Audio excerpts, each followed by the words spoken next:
sta andando, sta preparando. Ok, ok. Sì, sì. Ma questa schermata qua Setting, ancora qualche secondo.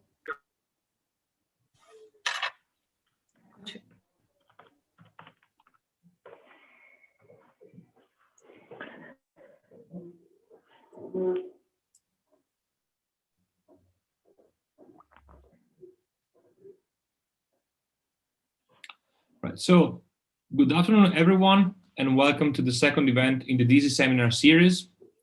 After the successful live streaming and the talk by Fosca Giannotti from CNR, I have the pleasure to introduce today's seminar by Francesca Lagioia, entitled The Two Sides of Fairness. Francesca Lagioia is Senior Research Fellow at the European University Institute, Florence, and Adjunct Professor in Legal Informatics and AI, and Internet Law and Society at University of Bologna. Her research interests include artificial intelligence and law, computer and internet law, in particular regarding privacy and data protection, human rights and discrimination, artificial intelligence and democracy, fairness, transparency, and AI explainability. Before giving the floor to Francesca, I'd like to recall that questions can be asked in the YouTube chat. They will be collected and shared with the speaker at the end of the talk.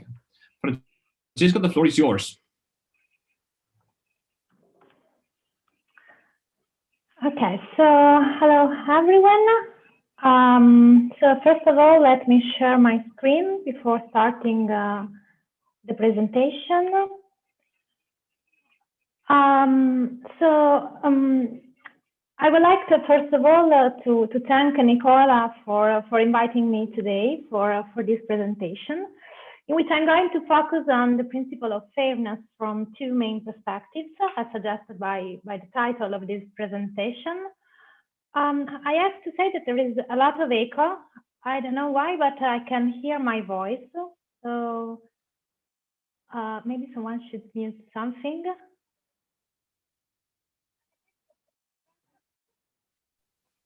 Yes, it's fine. Can you hear me? Sure. Yes, but I can hear my voice, so there is a kind of echo. I think that this is due to the fact that someone is connected to maybe to YouTube.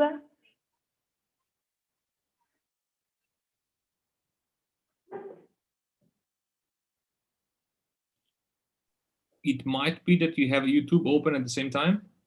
Not me. Okay, thank you. So maybe now it's fine. Okay, so first of all, I'll try to clarify the meaning of fairness under its substantive and procedural dimension. With regard to the substantive dimension, that in general terms can be described as a phenomenon characterized by an imbalance of power with regard, for example, to parties' rights, opportunities, obligations, and information.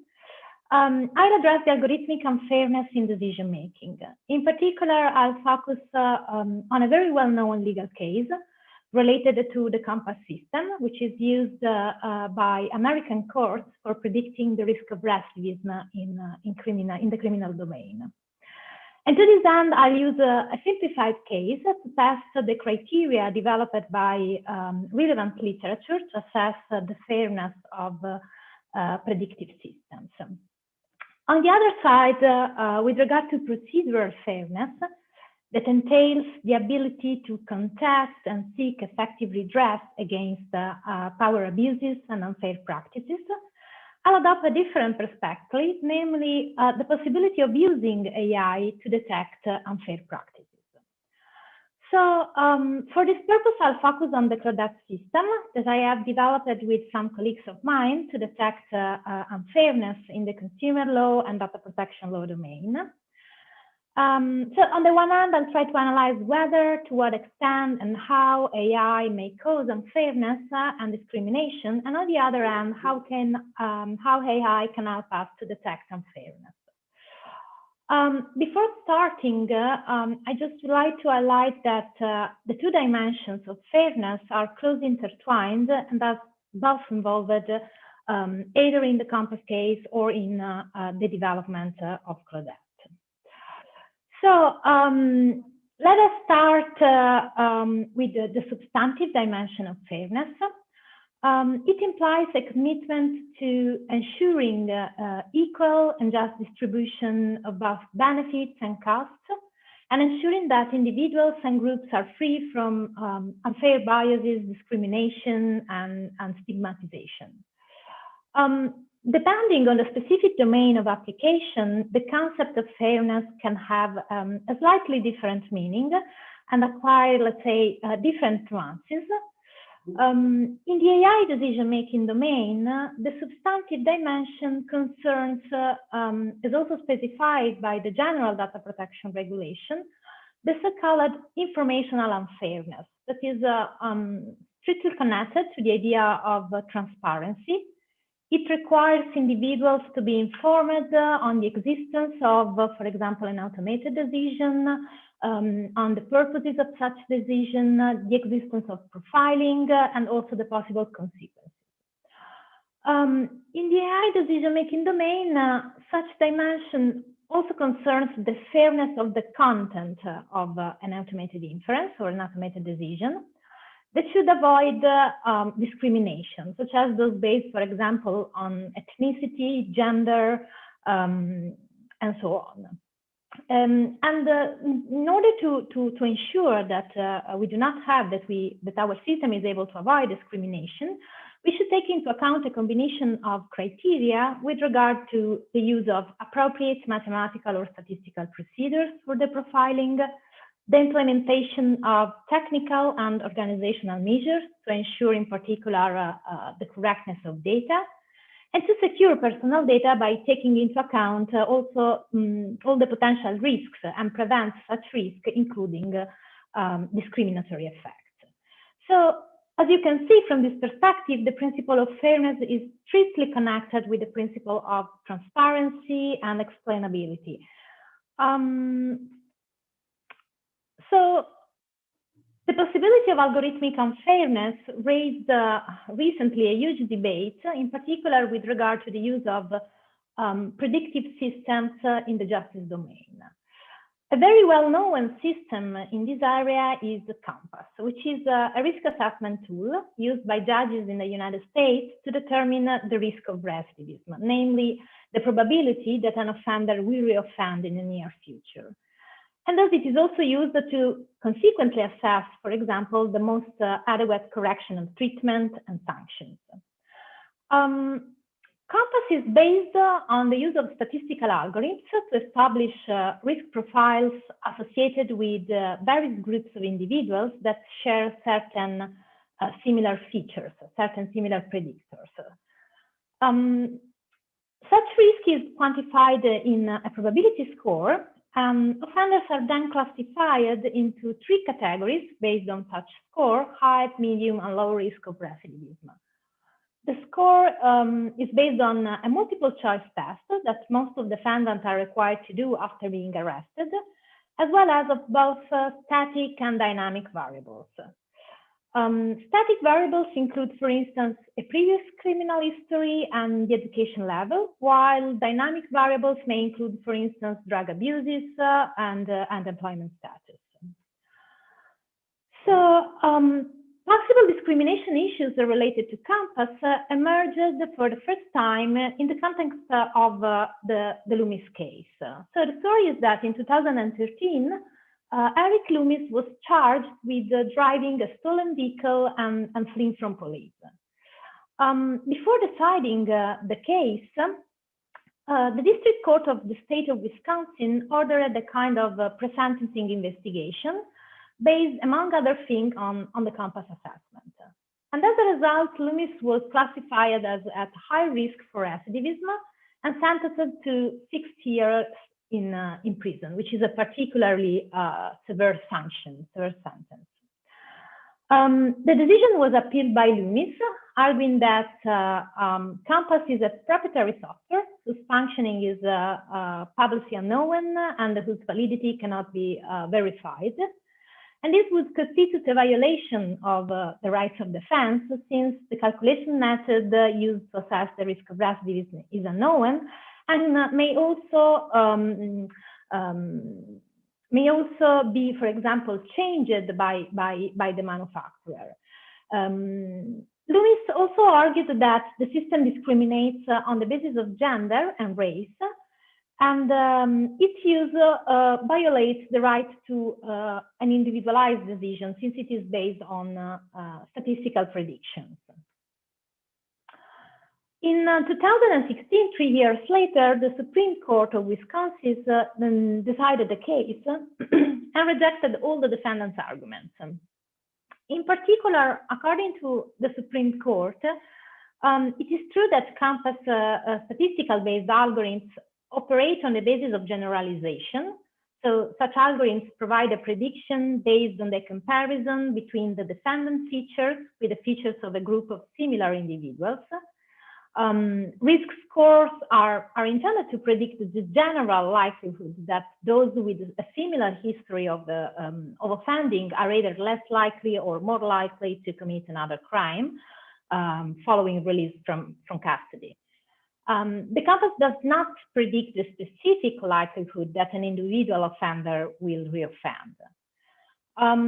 However, the use of CAMPAS does not violate the right to an individualized decision, according to the court, since it should only be used to enhance a judge's evaluation and application of the other sentencing evidence. A court is free to rely on portions of the assessment while rejecting other portions. And moreover, the prohibition to base the decision solely on risk scores, together with the obligation to justify and motivate the sentence, would be sufficient, according to the court, to safeguard the defendant's rights. The court also rejected the argument according to which CAMPAS discriminates against men. Considering gender in CAMPAS, according to the court, is necessary to achieve a statistical accuracy. Since men and women have a different rates of recidivism and different rehabilitation potential, a gender-neutral risk assessment would provide inaccurate results for both men and women. And finally, the court briefly examined the race discrimination issue, according to which CAMPAS systematically attributed a higher risk score to Blacks rather than whites. And just highlighted the importance of adequately informing CAMPAS users, namely judges, about such debate.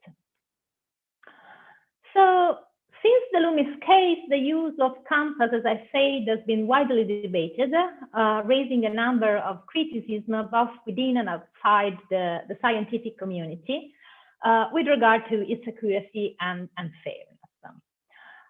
In particular, in 2016, after the decision of the Supreme Court, ProPublica, that is an independent nonprofit newsroom specialized in investigative journalism, published a study. And the study involved more or less 10,000 defendants in Florida who have been assessed by CAMPAS between 2013 and 2014. The purpose of the study was to evaluate CAMPAS accuracy and fairness.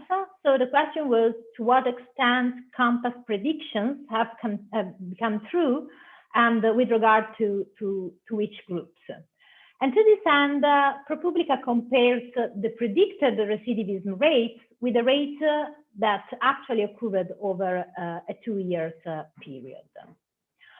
And they found that CAMPAS only has a moderate low predictive accuracy. The system correctly predicted recidivism in the 60% of cases with regard to the general risk of reoffending.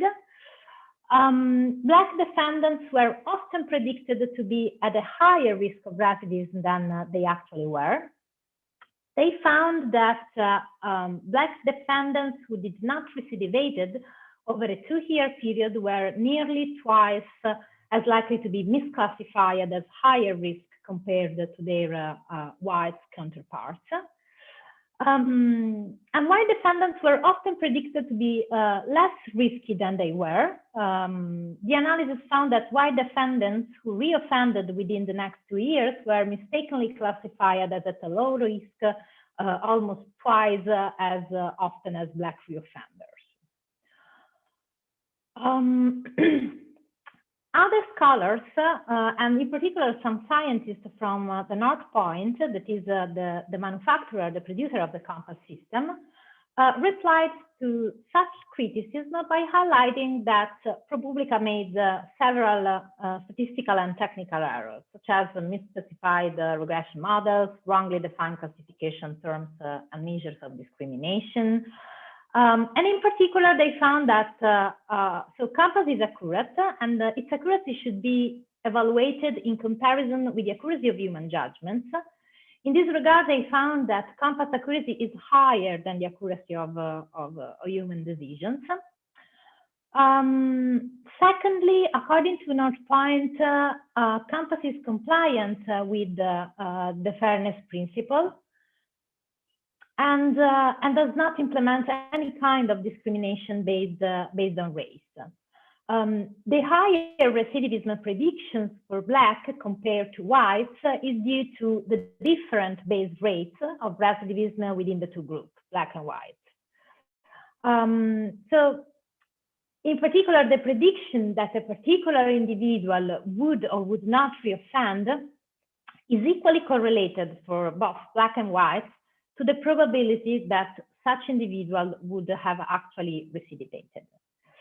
The percentage of Black people correctly classified at highest risk compared with those who had actually reoffended was similar to the percentage of white people correctly classified at high risk. So the same was true with regard to the percentage of individuals classified in the low risk category. So in the end, who is wrong? Is compass accurate? Is it fair to individuals? Is it fair to groups? To answer these questions and to illustrate the issue raised by systems like Compass, I'm going to design and use a simplified example of an hypothetical system that I'll call SATMOC, by keeping the essential aspects of Compass, even though in a less complex framework. So let us assume that we have a sample of 2,000 defendants, equally divided into groups, blues and greens, assessed by our hypothetical system. As I said, SATMOC is much simpler than Compass and than any system based on machine learning. So I'm assuming that it takes into account a unique predictor with a strong correlation with recidivism, that is the commission of previous offenses. Let us also assume that individuals having a previous criminal history reoffended in the 75% of cases, while those who committed a crime for the first time recidivated only in the 25% of cases. So the last assumption concerns the distribution of individuals having a criminal history within the two groups. In particular, the blue group includes the 75% of previous offenders, while the green one includes only the 25% of previous offenders. Here we have two tables. The first one concerns the correlation between previous criminal history and recidivism, as just explained, while the second one concerns the system prediction. Given that the system makes predictions based on a unique correlation, the system will assign a higher risk to those who committed crimes in the past and a low risk to those who offended for the first time. So as a consequence, the system will make the predictions as illustrated in this second table. So it will consider all the 1,000 individuals with the previous offenses as a high risk of recidivism, and the total amount of those who did not offend in the past with a low risk or no risk of recidivism. Now let us consider the relevant element in terms of discrimination, namely the assumption that the 2,000 individuals assessed by SATMOC are split in two groups having a different base rate, as shown in the first table. So the base rate indicates, as you probably know, in this case, the proportion of those who reoffended or did not reoffend out of the total amount, the total number of individuals within each group. Obviously, the base rate for positives and negatives is different due to the different distribution of individuals with previous criminal histories within the two groups. So, for instance, in the blue group, we have 750 individuals with a previous criminal history and 250 individuals who offended for the first time.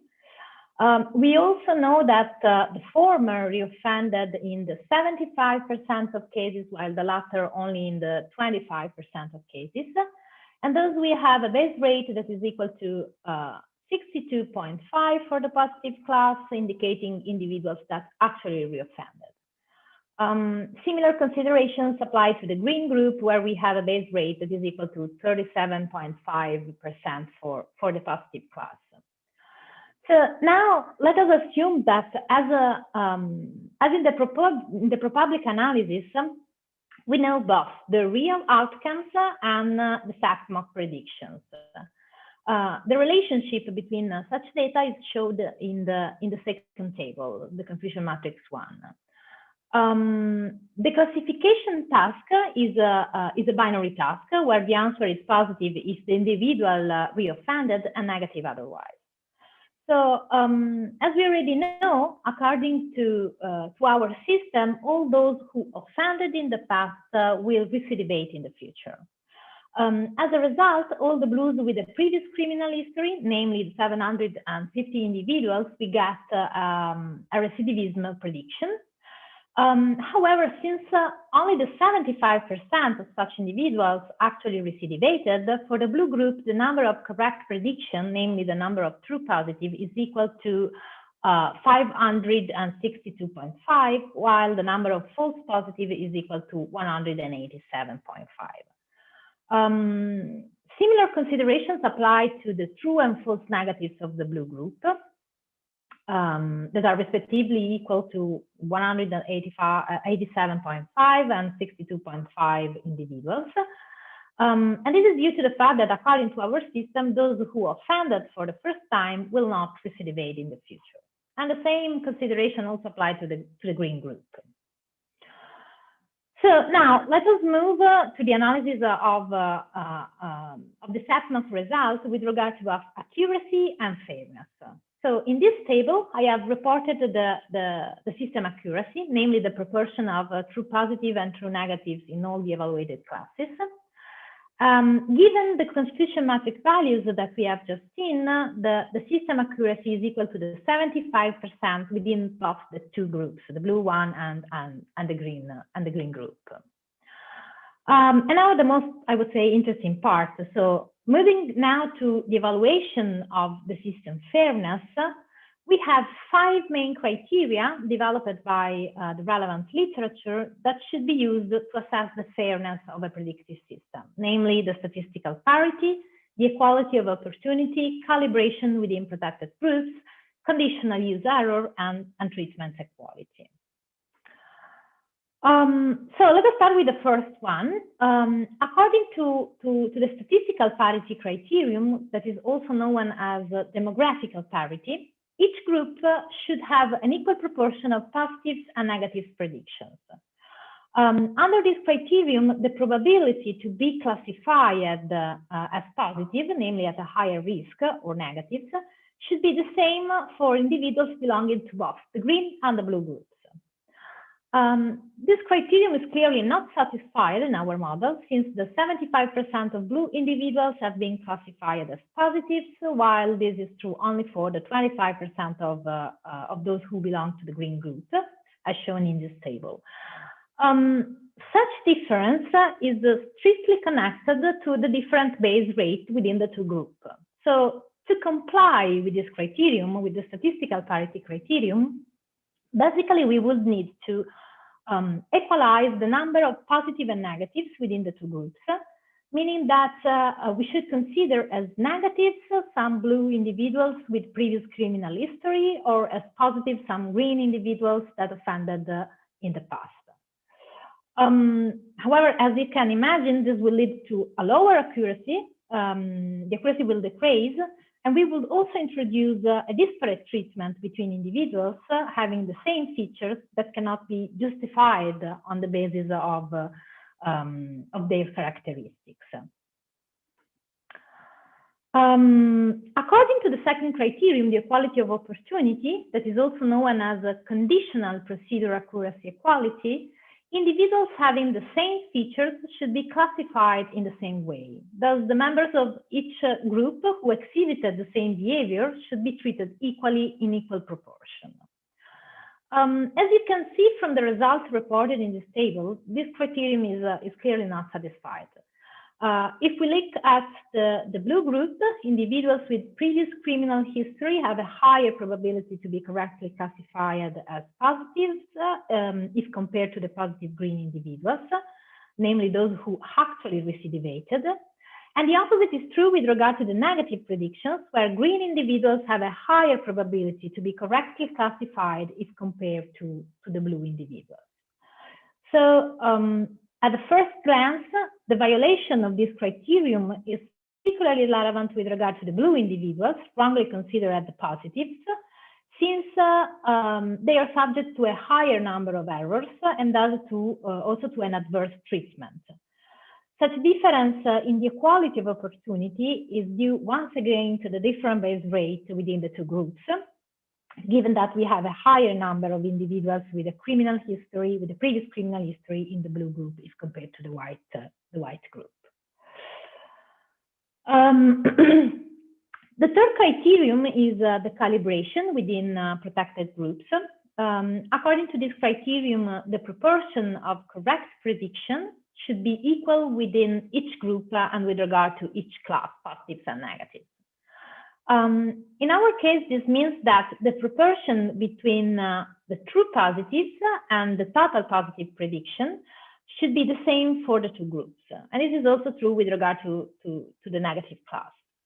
As you can see, this criterion is satisfied since the proportion of correct prediction is equal to the 75% in each group and class. The prediction by the system, namely the correlation between previous criminal records and recidivism, led to a consistent result in the two groups. On the one hand, the blue and green individuals commit new crimes in equal proportion, and on the other hand, those with a negative prediction will not recidivate in equal proportion within the two groups. The fourth criterion is the conditional use error, also known as false rate, that can be considered as the other side of calibration. So to satisfy this criterion, it is necessary that the proportion between false positives and the total amount of positive prediction is equal for the two groups. The same applies to the negative class. So this criterion is satisfied in our example, since the false rate is equal to 25% in each group and class, as you can see from the values reported in the table. And now let us move to the last one that we should consider, that is the treatment equality. Under this criterion, the proportion of false positives and false negatives should be the same for both protected group categories. This criterion is aimed at ensuring that no group will be favored by the system's misclassification. In our case, this condition is clearly not satisfied, since in the blue group, the proportion between misclassification leading to a clearly not favorable outcomes, namely the false positives, and those related to convenient misclassification, namely the false negative, is about 10 times higher if compared to the green group.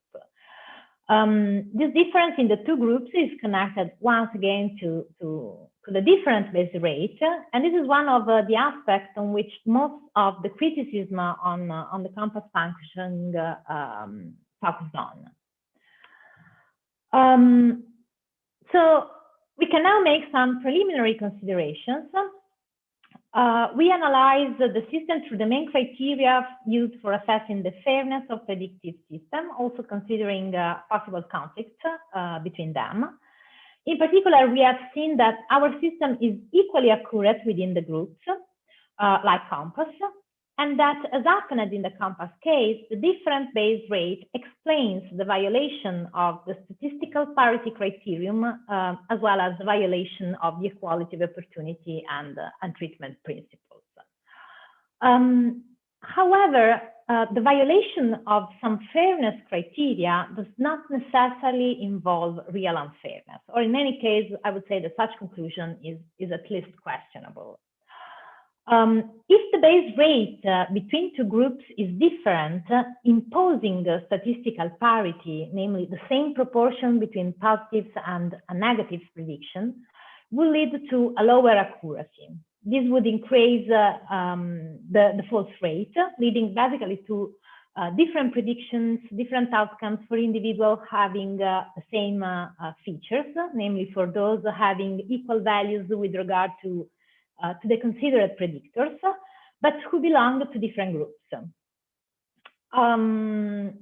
As long as the base rate is different, satisfying the calibration requirement, namely the equal treatment of individuals sharing equal relevant features, involves the violation of the equal treatment criterion, namely the equal proportion between false positives and false negatives within the two groups. So from this perspective, we may say that the system is fair to individuals and is less fair to groups.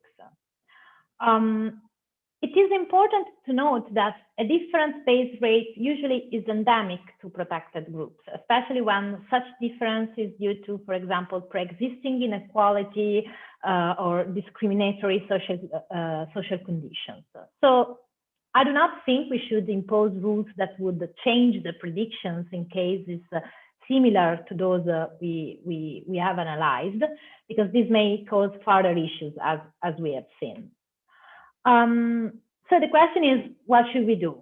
So I think that in conclusion, we should unpack the decision. What does it mean? A prediction is not a decision. So making a decision requires applying judgment to a prediction and then acting. Before recent advances in machine learning, this distinction was only of, let's say, academic interest, because humans always performed prediction and judgment together. However, advances in machine prediction means that we have to examine the anatomy of a decision. So we may have unfairness in prediction, or we may have unfairness in classification, or we may have unfairness in decision. What does it mean? So unfairness in prediction, for instance, may be due to many different possible causes. So for instance, algorithms may engage in explicit unlawful discrimination, what is called usually disparate treatment. So basing their outcome on prohibited predictors, such as, for example, race, ethnicity, or gender, which was not the case of Compass. More frequently, unfairness may be due to biased data sets, namely a data set containing past biased human judgments. In other cases, a training set may be biased against, for example, a certain group, since the achievement of the outcome being predicted, let's say, for example, the level of job performance, is approximated through a proxy that has a disparate impact on that group. We may have some forms of unfairness in classification, which may be due to a different base rate in the productive groups.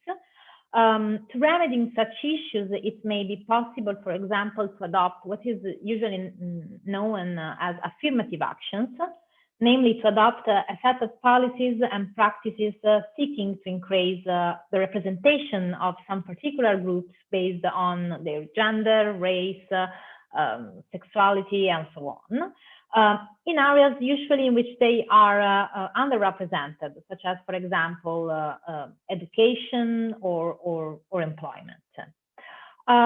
We may rely upon this kind of protected attributes to promote fair outcomes. So for example, one of the leading approach is based on the use of protected attributes to establish different thresholds for example, in the loan application domain, for loan approvals, for white and black applicants, for instance, to equalize the repayment rates. And finally, we may have unfairness in decision, namely unfair consequences that are linked to correct and insufficiently accurate predictions, like in the Compass case. Here we have to consider a kind of rights value optimization as a mitigation measure. So, for example, establishing higher penalties for individuals at a higher risk of reoffending, especially when this risk is related to situation of social disadvantage, may lead to a large and extreme sacrifice for such individuals and groups they belong to. And so in this regard, I believe that the need of social protection would not be sufficient to justify a particular severe sanction when the risk of reoffend, for example, can be limited by less severe or even favorable measures, such as, I don't know, economic and social support, a higher level of controls, and so on. So the idea is that such measures may rebalance in a way the fairness of a decision. And finally, I have to say that I also think that predictive systems may also help us to have a more clear picture of the reality. So they should not be simply used to take decisions. I mean, the decisions should not be solely based on such predictions, but rather as they should be used as an instrument to better understand the world we live in. And in this regard, the explainability may play certainly a key role. So now that we have seen that AI may cause unfairness in decision, I want to show you how AI can help us in detecting unfairness. So to this end, we should move to the other side of fairness, namely the procedural fairness, which entails the ability to contest, as I said, and seek effective redress against power abuses. And from this perspective, the question is, okay, so even though by now AI has been considered largely responsible for the development of unfair practices towards individuals, is it possible a paradigm shift? Can artificial intelligence help us in detecting unfairness and protecting citizens' rights? So to illustrate this possibility, I'm going to present you something completely different, the CLAUDETTE system, which is the acronym of close detector. It is a machine learning system we developed for the automation of personal data and consumer law enforcement. CLAUDETTE is under a research project at the European University Institute in collaboration with the University of Bologna and the University of Modena and Reggio Emilia. Here you can see the members of the CLAUDETTE team, which is composed by researchers coming from both the law and the computer science domains. So the project is coordinated by Hans Mikkelsen and Giovanni Sartor. And so the context is provided by the big data era and the widespread adoption of AI in the business sector. So as you all know, we do reveal much more information about ourselves online than even before, and such information are collected by organizations which are gaining advantages by employing AI for the massive analysis of those information. But there are also some complex trade-offs that come from giving away our privacy, since any personal information can also become sensitive information. And the CLAUDETTE story is about this trade-off and how we can defend citizens' privacy and consumers' rights. Indeed, AI is recently perceived as something at the service of businesses, and it is currently affecting consumers with regard to multiple dimensions, such as privacy, autonomy, the possibility of accessing to goods and services. It can also affect economic interest within the digital market. Just think, for example, to price discrimination practices. And so the idea is that this should not be the case, and that artificial intelligence can unlock consumer empowering technologies. So the next question is how can we empower consumers? So first of all, we need to ensure consumers' protection against unwanted and pervasive monitoring and surveillance practices. We should support them in detecting the unfair use of AI and in controlling commercial practice fairness. According to a quite famous economist named Ken Galbraith, an opposing exercise of power is the principal solvent of economic power, the basic defense against its exercise in economic affairs. So we believe that in the artificial intelligence era, where suppliers' power is boosted by AI, an effective countervailing power needs also to be supported by artificial intelligence. And this is why we come up with the idea of CLAUDETTE. As I said, it is a system we developed to automatically detect potentially unfair clauses, both in consumer contracts and privacy policies. Why? Because consumers usually agree but don't read the content of such documents. And despite we have legislations in force, such as, for example, the General Data Protection Regulation and the Unfair Terms Directive, and despite NGOs have competence to control such documents, they often contain unfair and unlawful clauses. There might be many different reasons behind this undesirable state of affairs, but one of them is the incredible amount of documents to be potentially checked.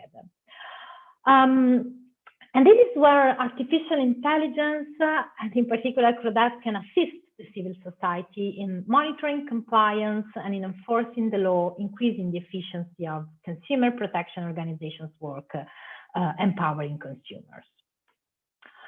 So we started more or less 2 years ago, and we initially focused on the analysis of online contracts of terms of services. As I told you a few minutes ago, CLAUDETTE is based on machine learning and more precisely on the supervised learning approach. So at the very beginning, we collected 50 online consumer contracts. They were manually annotated by legal experts to create a source corpus for training the machine learning classifier.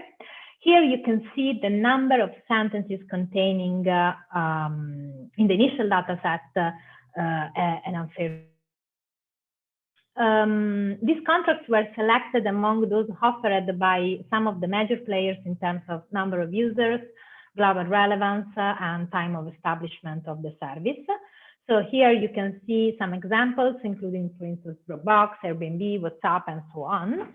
The dataset now contains more than 100 documents, which is not too much considering the results we obtain, I have to say.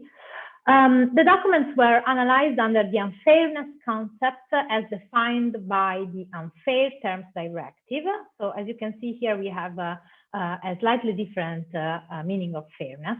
So according to the directive, a contractual term which has not been individually negotiated should be regarded as unfair if it is contrary to the requirement of good faith and it causes a significant imbalance in the parties' rights and obligations arising under the contract to the detriment of the consumer.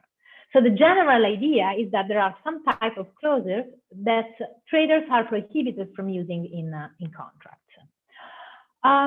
We defined 8 categories of unfairness, of unfair clauses we want to look for, as you can see in the first column of this table, such as arbitration, unilateral change, jurisdiction, clauses related to liability, and so on. And for each type of clause, we defined a corresponding XML tag shown in the second column.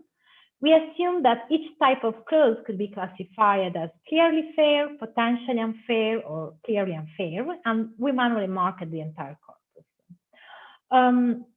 In order to capture the different degrees of unfairness, we appended a numeric value to each XML tag, with 1 meaning clearly fair, 2 potentially unfair, and 3 clearly unfair.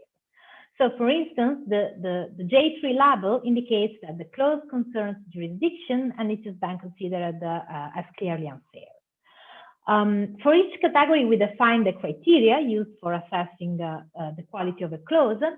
In the third column of this table, you can see for each category the number of clauses marked as unfair with regard to the initial dataset composed by 50 terms of service, and in the last column, the number of documents for each category which contain unfair clauses. So let us see a couple of examples.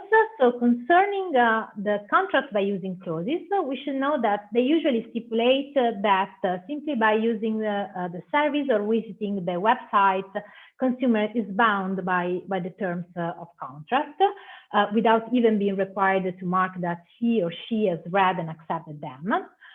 We always considered such clauses as potentially unfair. Here you can see two examples taken from the Airbnb and the Facebook terms of services, both stating that by using or accessing the service, you agree to be bound to the contract.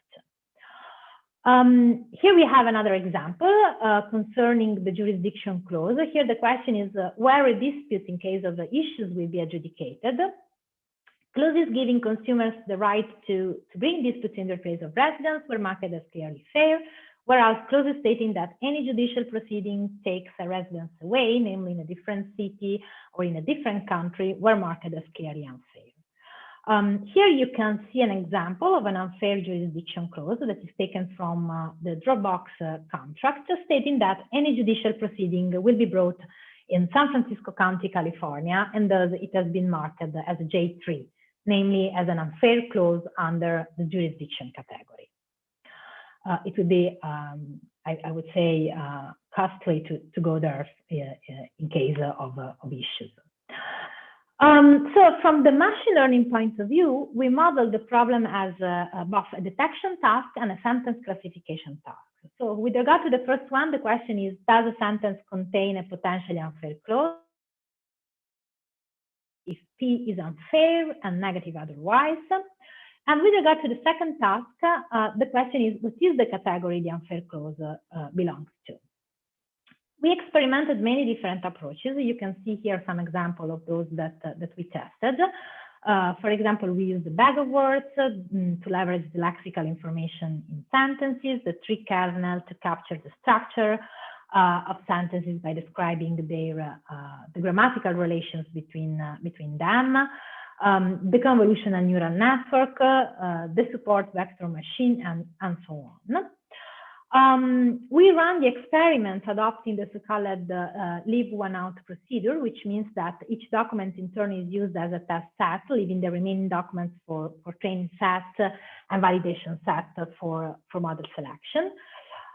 We measured the CLAUDETTE performance through the classical tree metrics, namely the precision, that is the fraction of positive prediction labeled as positive, the recall, that is the fraction of positive examples correctly detected, and through the harmonic mean between the two. We obtained some very encouraging results, as you can see in this table, where you can see the list of the experimented method and the value of precision, recall, and the harmonic mean between the two. The best performing system is an ensemble. CLAUDETTE correctly detected around the 80% of the potentially unfair clauses in each category, ranging from a minimum of 72.7 in the case of the arbitration clauses up to 89.7 in case of jurisdiction clauses.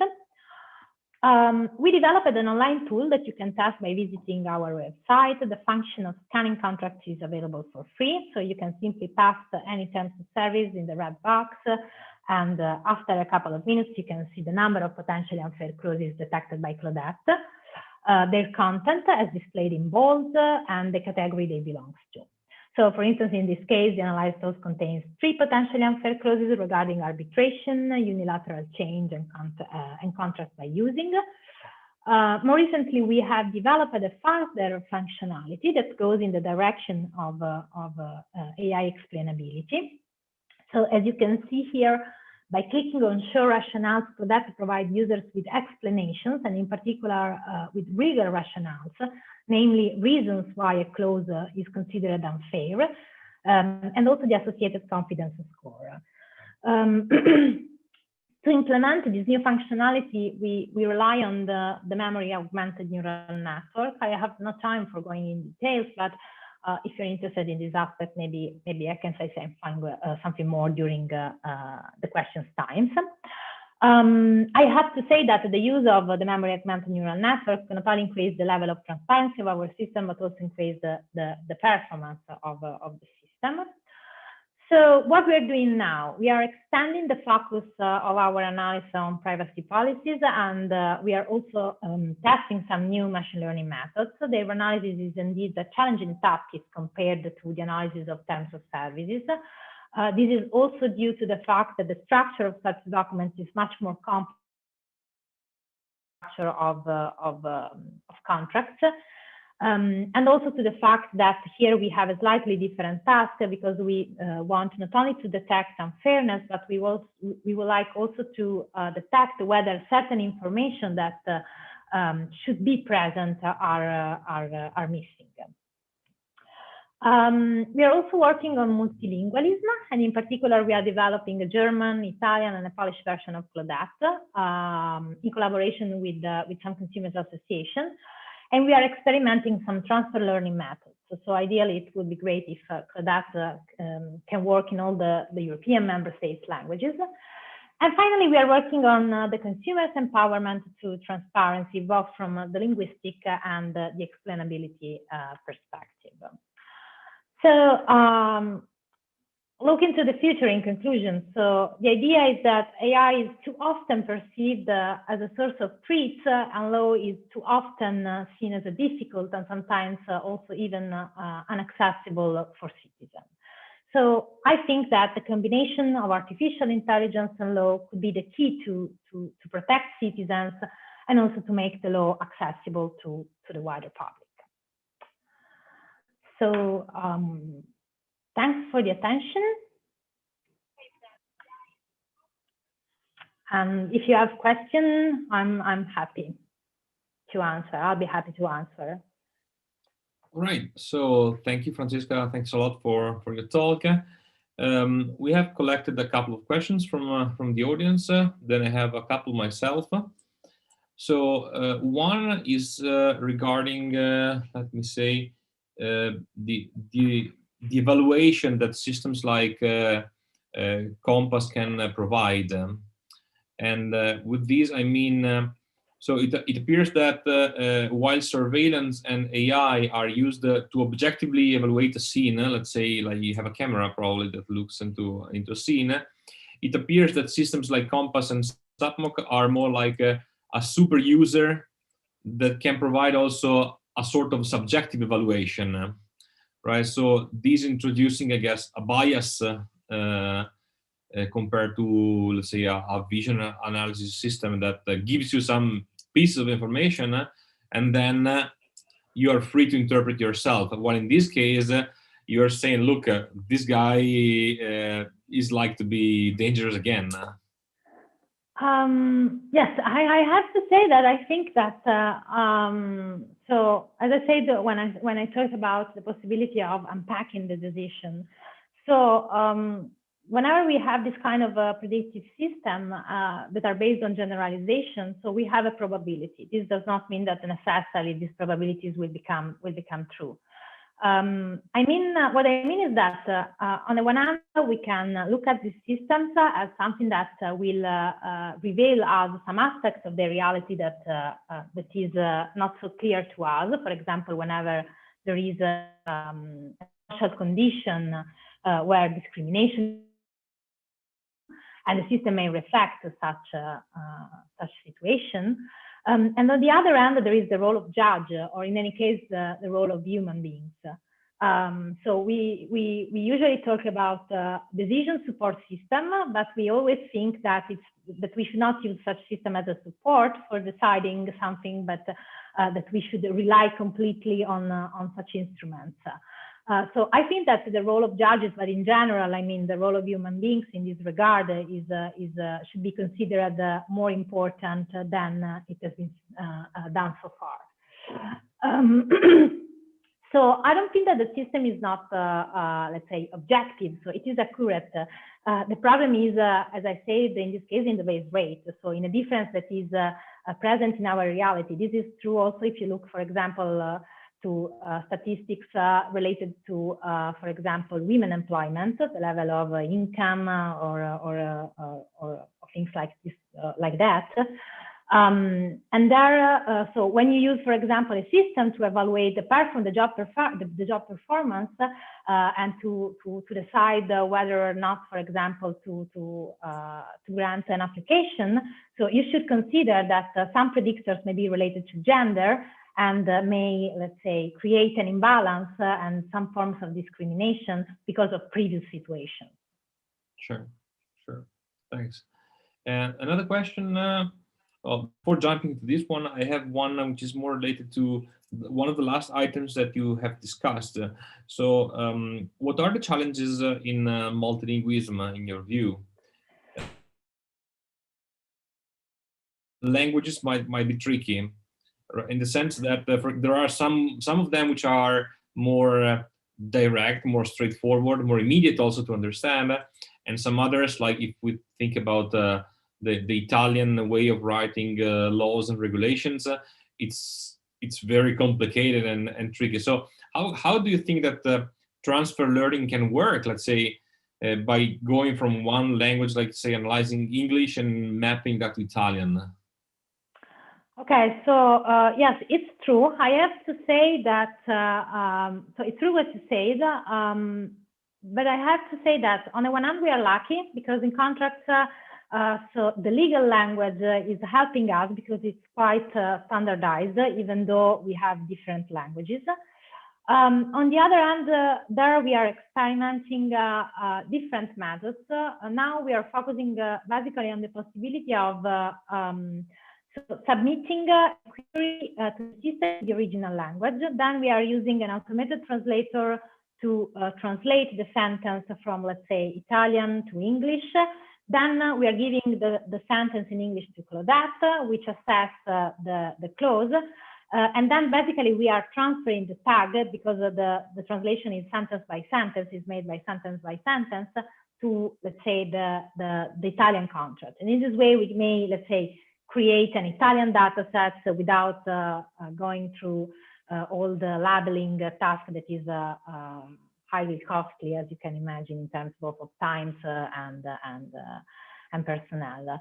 So I think it's a challenge, but I think it's really interesting. I have also to say that something that is helping us is that quite often you have the main language of the contract.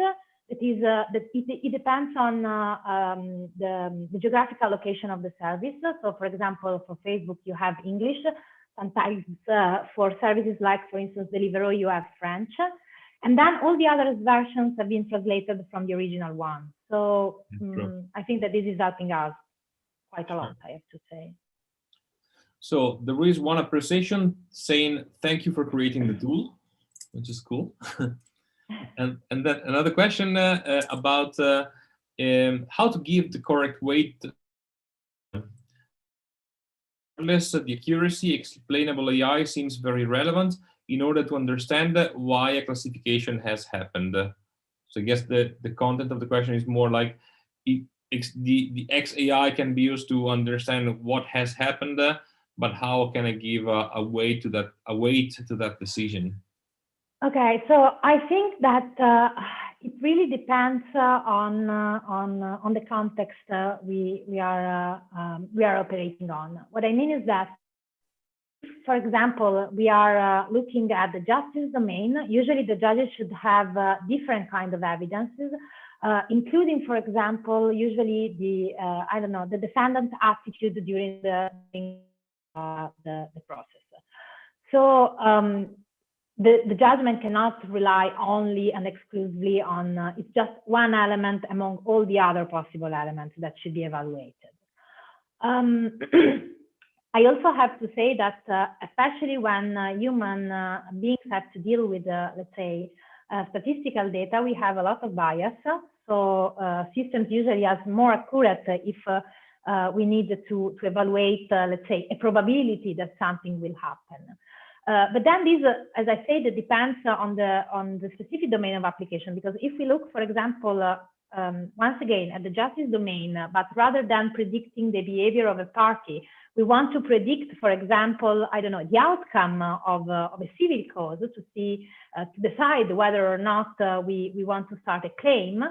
So in this case, it depending on the score, we may decide that it is more or less convenient to go to the court, because if you only have, let's say, the 20% of probability to win the case, so maybe you will decide not to go in court. And it also depends, so you have to balance also here, let's say, the different interests or values that are at stake.